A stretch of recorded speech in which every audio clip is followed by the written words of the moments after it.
প্রিয় দর্শক, আসসালামু আলাইকুম। আপনারা দেখতে পাচ্ছেন সুন্দর একটি মুরগির খামার। এগুলো হলো টার্কি মুরগি।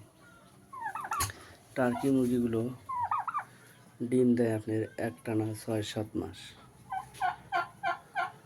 এটা দেখতে খুবই সুন্দর।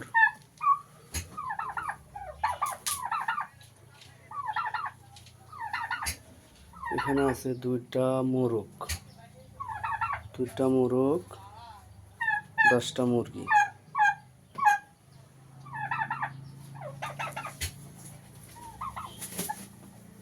খুবই চমৎকার। আপনারা যোগাযোগ করে নিতে পারবেন। যোগাযোগের ঠিকানা সিরাজগঞ্জ, উল্লাপাড়া।